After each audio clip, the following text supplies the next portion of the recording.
There's a food plant most Americans don't even recognize anymore. It doesn't look special. It won't stop you in your tracks like some exotic superfruit. But under the soil, it can build a hidden chain of edible tubers, quietly, year after year. And here's what makes it wild. This isn't an import. It's not a trendy supplement ingredient. It's a kind of old-school, low-input food that used to matter, and then slipped out of everyday life. I'm not naming it yet, because the name isn't the secret. The secret is how you set it up so it feeds you without turning into a mess. In a few minutes, I'll give you a simple 3-rule blueprint that decides whether this becomes a forever patch, or a vine you regret planting. If your goal is a garden that keeps producing even when life gets chaotic, when you miss a week, when it's too hot, when you're tired, then plant once, harvest for years. Crops are the cheat code. Most gardening advice is built for perfect routines, perfect beds, perfect schedules, perfect attention. But real life isn't a perfect routine. This channel is Ancient Grow Methods. That means we build systems that still work even when you're not feeling like a gardening superhero. Quick cultural note.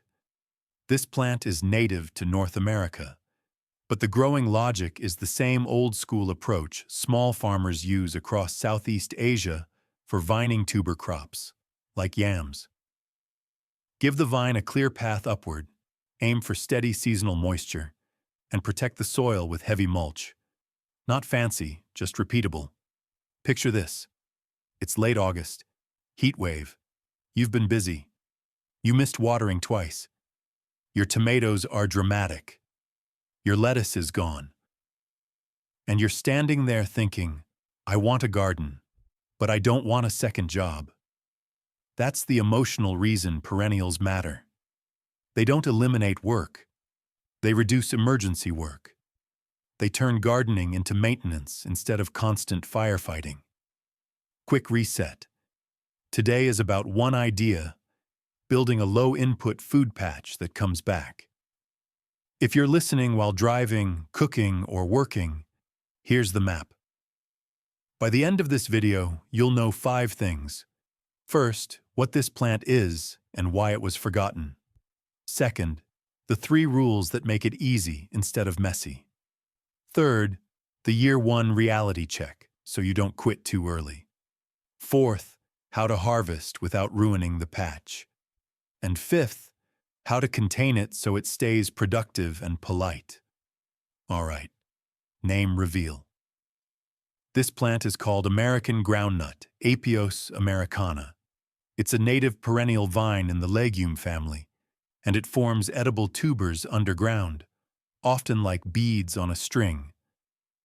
Once you understand that growth pattern, the whole plant makes sense. Quick clarification. This isn't a peanut plant. Groundnut is a common name for the tubers underground, not a clue about allergies or flavor.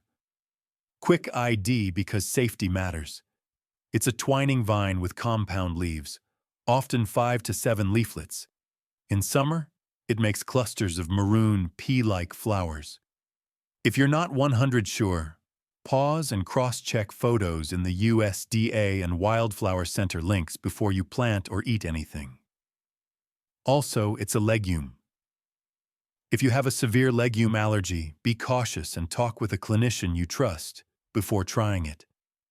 Nutrition-wise, think of it as a tuber, mostly carbohydrates, but with an unusual bonus. The USDA-NRCS Plant Guide notes, the tubers can run roughly 13 to 17% protein on a dry weight basis, higher than many common root crops. Researchers also discuss its starch profile, including resistant starch. No miracle claims, just a genuinely interesting food crop.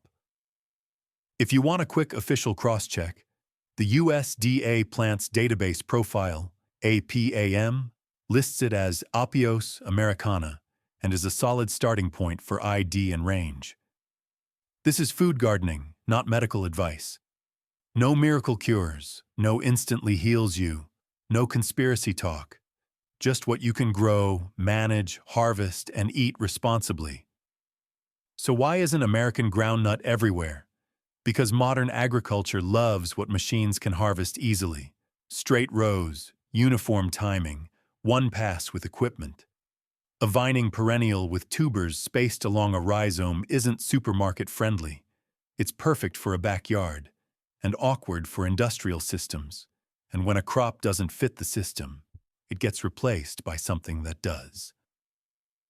The USDA-NRCS Plant Guide, Apios americana, describes it as historically important as food, and even records that once colonists recognized its value, they restricted indigenous harvesting on land claimed by colonists.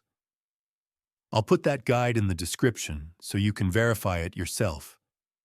That's a heavy story, and it's part of why forgotten crops aren't just gardening. They're history, too. Reset. This isn't a gimmick. It's a real food plant with a real backstory.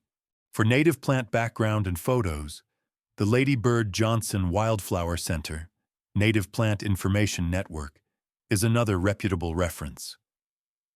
And for a more academic look at the crop's potential, a 2015 paper in Crop Science evaluated phenotypic variation in a collection of Apios americana. One reason researchers keep revisiting it as an underused food plant. Here's the trap. People plant it like an annual. They give it no support. They water randomly. They mulch lightly. Then the vine sprawls, the tubers stay small, and the whole thing feels not worth it. So let's do it the ancient way. Simple, contained, repeatable. In the next section, I'm giving you the 3 rules, and then I'll show you a quick troubleshooting checklist. So if you try this and it does nothing, you'll know exactly what to fix. Rule 1. Give it support. This is a vine. If you don't guide it upward, it sprawls outward. Sprawl becomes a tangled mat, and tangled mats get ripped out. Support can be simple.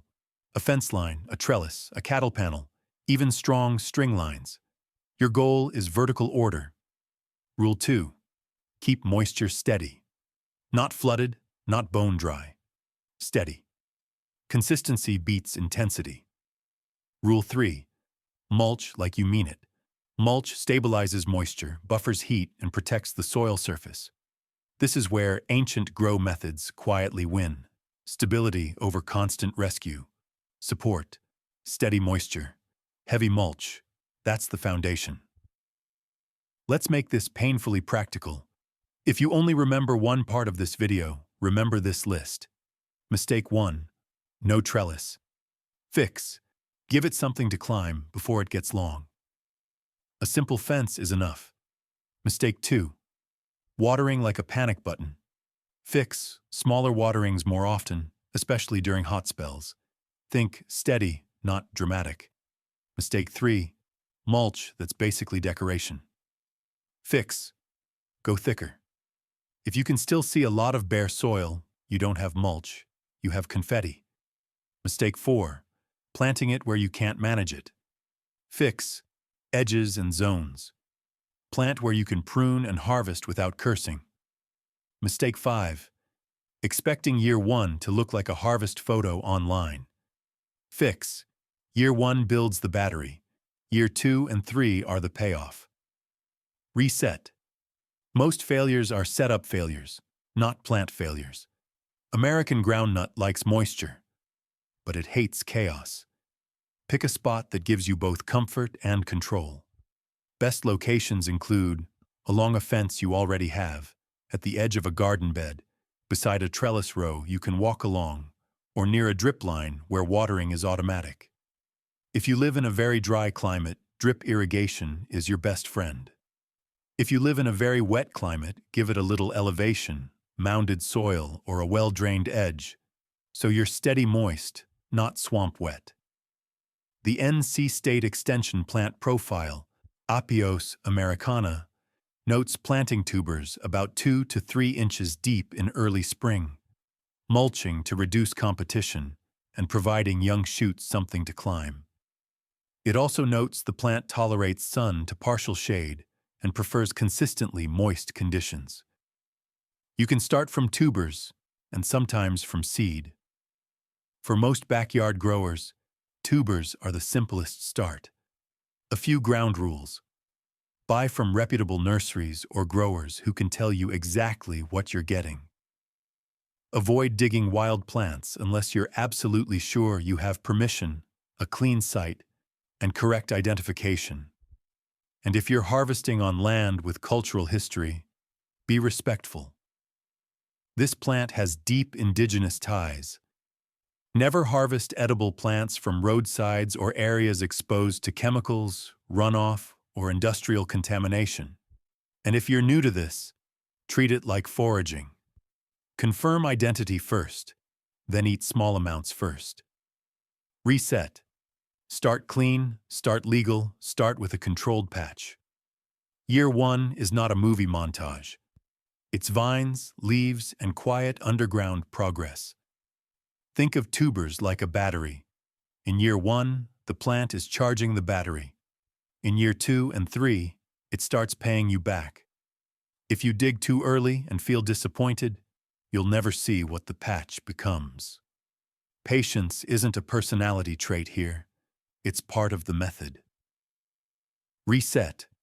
Year 1 builds the battery. Year 2 and 3 are the payoff. Most gardeners get the best tuber quality when harvesting from late fall into early spring, when the plant has stored energy underground. Now the harvest trick, the part that turns this into a forever patch. Tubers can form like a chain underground. If you dig aggressively, you slice them. If you slice them, you lose yield and you lose the patch's momentum. Here's the method. Dig wide, not deep. Start away from the main stem. Loosen soil gently. Then follow the beads on a string. Harvest what you need, and replant a few tubers or segments right away, so the patch stays alive and productive. That's the ancient mindset. Harvest as a cycle, not destruction. In the kitchen, treat tubers like tubers. Wash well, cook thoroughly, taste test small at first. Simple prep ideas include boil and mash it like potatoes, roast it for a nutty, sweet potato vibe, slice it thin and pan crisp, or cook it, then freeze portions for later. And if your patch produces pods, the beans can be cooked and eaten like peas in summer. Think of it as a bonus crop, not the main event. For storage, think cool, dark, and dry, like you would for many root crops. And if you're storing tubers to replant, keep them from drying out completely. This isn't about superfood magic. It's about a reliable root crop you can actually grow. Reset. Cook it like a tuber. Store it like a root crop. Keep expectations realistic. All right, here's the twist that separates a cool idea from a working system. Most people don't fail because American groundnut is difficult. They fail because they don't control the edges. A vining perennial doesn't need much to survive. But if you don't guide it, support it, prune it, contain it, it becomes messy, and messy kills motivation. So let me give you the containment blueprint that keeps it productive and polite. Containment is simple.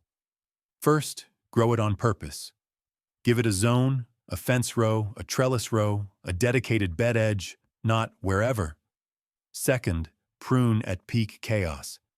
When it starts reaching everywhere, don't wait. Cut it back and redirect. Third, harvest is containment. Regular harvesting helps manage spread and keeps the patch focused on useful growth.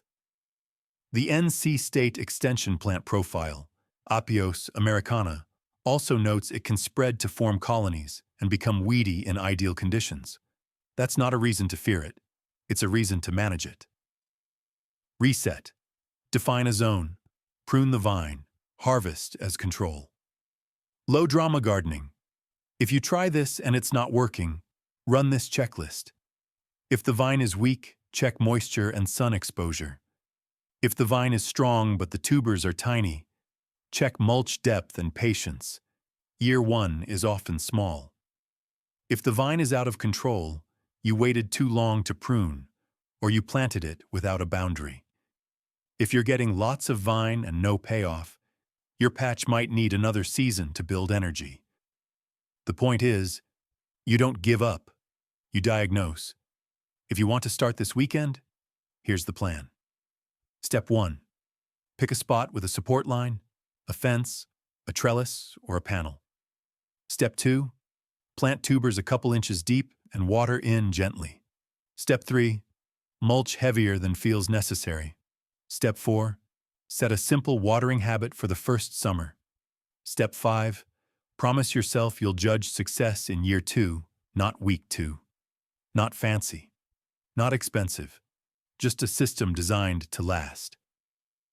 Always confirm plant identity and check local guidance before planting anything new, especially in areas with invasive species concerns. Final reset. Support steady moisture, heavy mulch, and patience through year 1. American Groundnut isn't flashy.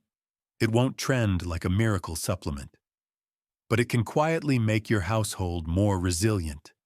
And that's the whole point of ancient grow methods. Less hype, more systems. If you want more forgotten crops and resilient garden systems done the responsible way, hit subscribe and drop a comment. If you could plant one long-term food crop this year, would you choose tubers, berries, or greens, and why? Bonus points if you tell me your growing zone.